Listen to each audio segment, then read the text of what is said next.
Olá! Hoje estreia a Revista Curta, uma revista eletrônica semanal totalmente dedicada à cultura. Aqui quem faz é quem fala. Por isso, são os próprios artistas e pensadores que vão mostrar os seus trabalhos e contar as suas histórias. Nessa edição, vamos apresentar duas visões diferentes na fotografia. A emoção capturada da dança no projeto Desert Flower e o realismo das primeiras imagens registradas no Rio de Janeiro na exposição Rio Primeiras Poses.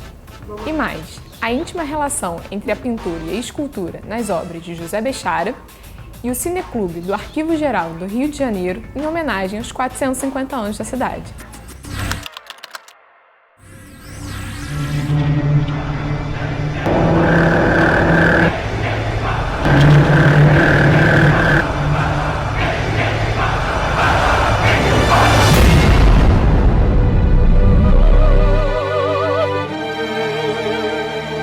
The movement never lies. O Desert Flower nasceu no ano de 2010. Ele ainda não tinha a forma de um projeto. Eu conheci um dos primeiros bailarinos, o Tadej Burnik, que é esloveno e dança com a companhia há, acredito, 20 anos. E ele me apresentou o mundo da Martha Graham. Ela é uma das primeiras coreógrafas de dança contemporânea do mundo e ela quebrou muitos paradigmas. Ela saiu do balé clássico, onde você tem a sapatilha, e ela foi a primeira mulher a dançar descalça no palco. E ela fala de emoções, ela fala de um universo interior, onde você expõe felicidade, tristeza. Ela tem uma coreografia que é muito famosa em todo mundo, que se chama Lamentation Variation, onde você tem uma bailarina sentada ao som de um piano e ela dança dentro de um tubo que simboliza, na verdade, a pele dela. Então é como ela estivesse querendo se livrar da própria pele, se livrar de si mesma.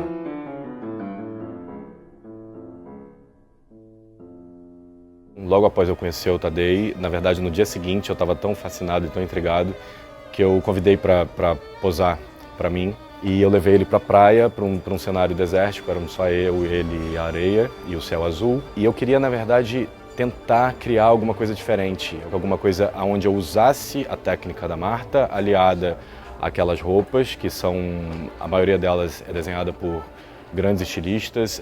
Eu usava o corpo dele nu, as contrações e extensões de corpo, que são muito presentes na técnica da Martha. E eu deixava simplesmente que o vento e os movimentos do corpo dele criassem imagens.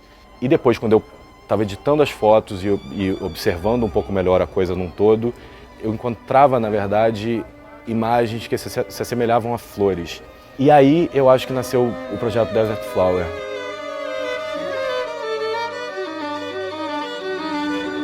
Depois disso, no ano de 2011, eu estava fazendo um trabalho em Roma e a companhia estava se apresentando na Itália. Eles estavam em tour na Europa e eu assisti às apresentações, acabei conhecendo os outros bailarinos, conheci a diretora artística da companhia. Então eu convidei uma bailarina, nessa ocasião, uma mulher, para tentar criar uma nova série, uma nova flor.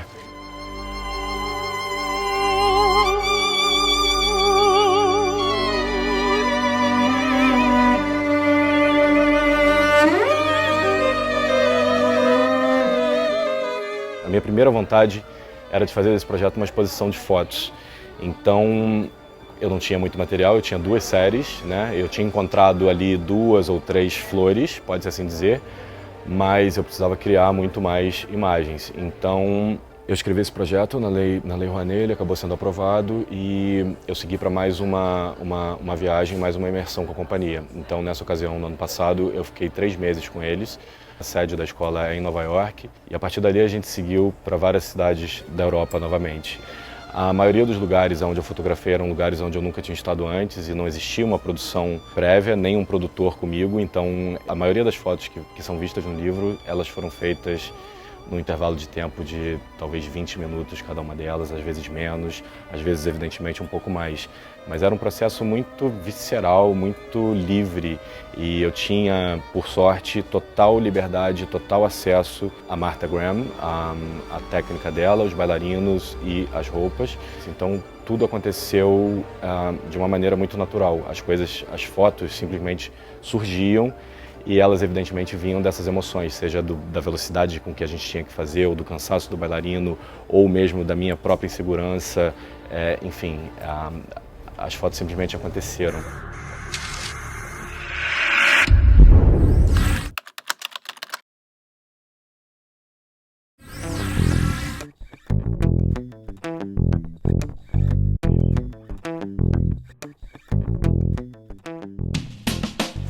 Esse projeto é um projeto desenvolvido a partir do acervo fotográfico do Instituto Moreira Salles e olha a documentação fotográfica sobre o Rio de Janeiro de 1840 a 1930. Na verdade, é uma oportunidade que a gente acompanhe toda a documentação fotográfica da cidade desde a chegada da fotografia no Rio de Janeiro, em 1840, e, portanto, podemos, na verdade, acompanhar o Segundo Império, todo o período em que Dom Pedro II esteve à frente do governo e as 4 primeiras décadas da República.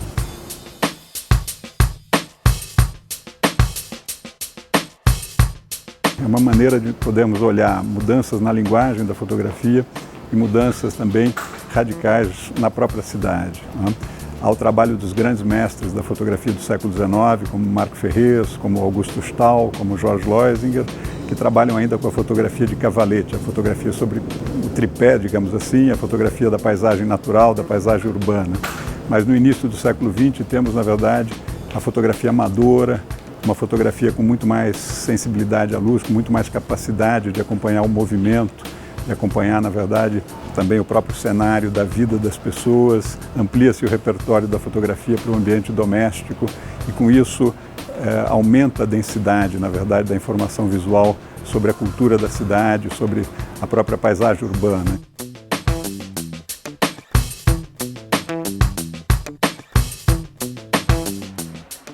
É, portanto, a possibilidade de se perceber o papel da imagem e da fotografia na construção também da memória e da história da cidade.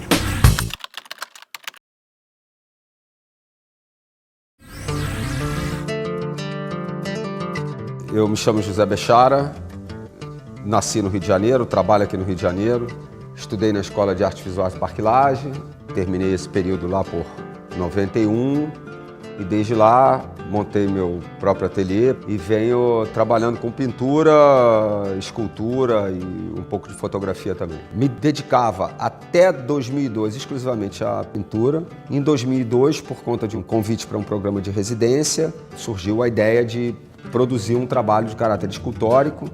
E a partir desse momento, passei a produzir esculturas e pinturas simultaneamente. Hoje em dia, no ateliê, as duas coisas vão sendo produzidas simultaneamente e se contaminando, interferindo a maneira de pensar, como se dá um determinado processo, né, para uma experiência escultórica, acaba afetando os processos e o pensamento para o terreno da pintura. Hoje em dia, eu produzo trabalhos que, alguns deles, embora sejam operações tridimensionais, eu chamo, por exemplo, de desenhos espaciais ou esculturas gráficas.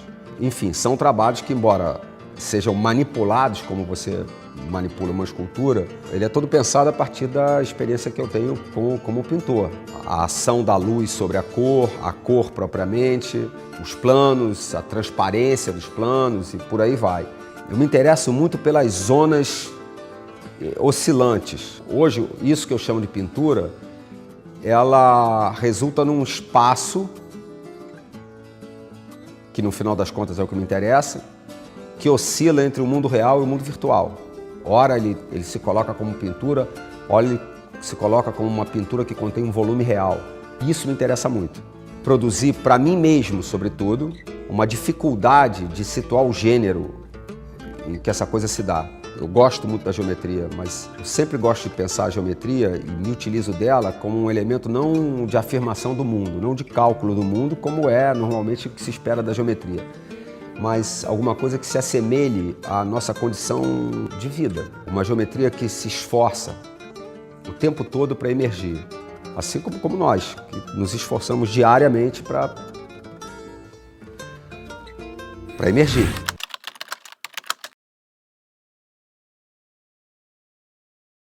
Ele está nascendo. Olha! Oferecendo beijos de amor. Esse ano é uma feliz coincidência, né? Porque tanto a cidade quanto a documentação do arquivo comemoram 450 anos, porque o arquivo foi fundado em 1567, 2 anos depois da cidade, com a documentação do início da cidade. Então, a nossa documentação percorre esse tempo todo. Eu tava com tanta saudade. Você demorou tanto.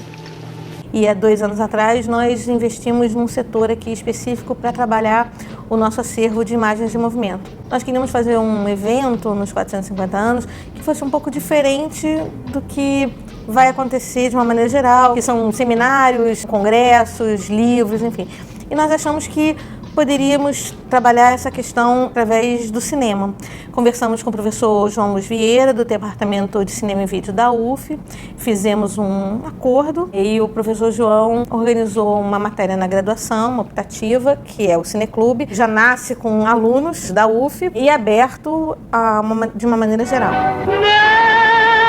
Não me perguntes por que não existe, que bem sabes melhor que ninguém. E ele é composto basicamente de 2 professores, um da área de História e um da área de Cinema, com uma temática específica por aula, que podem se utilizar de um filme como um todo, ou pedaços de vários filmes que vão entremear aquelas histórias, enfim, e aquela aula. Todas essas palestras são gravadas, estão no site do Arquivo Geral da Cidade. Se você perdeu a aula, você pode assistir a essas palestras. Como no final do ano a gente vai lançar um catálogo com todas essas palestras, enfim, em forma de paper e a filmografia das aulas utilizadas.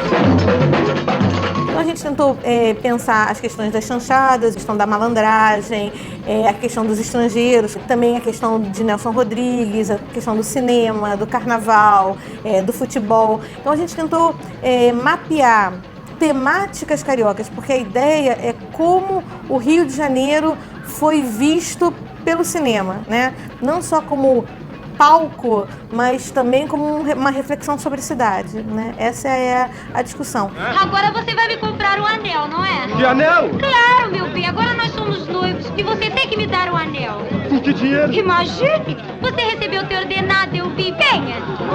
Então você não quer? Não, Miriam. O dinheiro é pra eu tirar meu violão do prego. Isso que me interessa, amanhã é carnaval. O mais bacana, ao nosso ver, é que esses equipamentos que foram adquiridos para formar esse cineclube, eles vão continuar no arquivo e a ideia é que outros cineclubes aconteçam daqui para frente.